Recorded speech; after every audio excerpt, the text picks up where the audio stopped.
Hello and welcome to Chef Carter's Cooking Corner. So today on Chef Carter's Cooking Corner, I'm going to be making a tomato galette. Now, you may wonder, what is tomato galette? It's basically a free-formed pie, a tomato pie. So maybe in some of my recent videos, you've heard me say that I am trying to bring cottage cheese back. I think this one woman effort to do so has happened.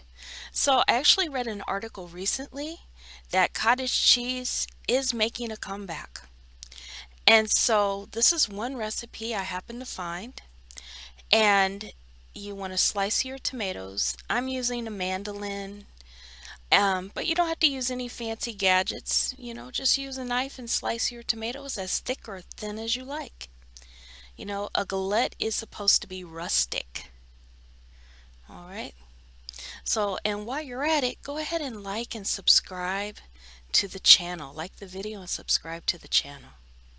All right, so my tomatoes are sliced. I'm going to put those to the side.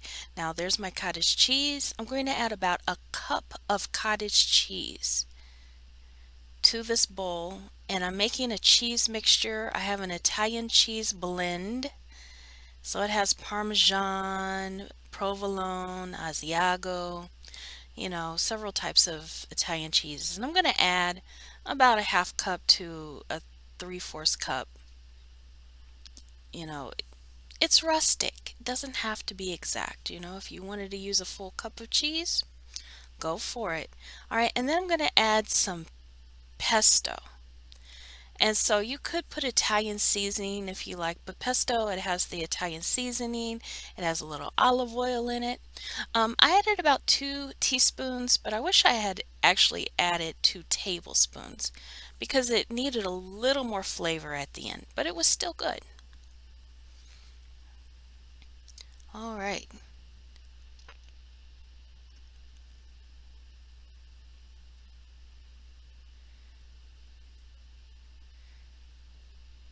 So we're going to mix this together.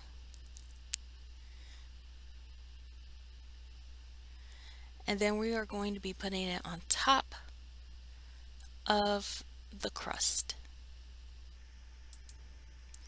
Okay, so I'm going to be using Pillsbury pie crust for this. You can make your own pie crust. It's up to you.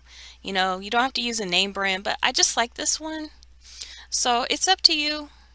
And I'm going to put it on a jelly roll pan, cover it with foil, but you can use a cookie sheet instead. Okay, now I'm scoring like a 2-inch mark, not even cutting all the way through, just barely dragging the knife to make a score that's 2 inches from the outside edge. Now I'm going to spread my cheese mixture as evenly as possible on this. Now it doesn't have to be perfect. Remember, a galette is supposed to be rustic. All right. So there we go. Once I get done spreading this, I will be putting black pepper on the top.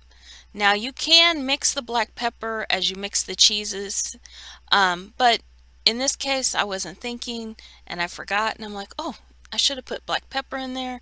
So I'm just going to evenly spread it out over the top. Not too much though, just a little bit.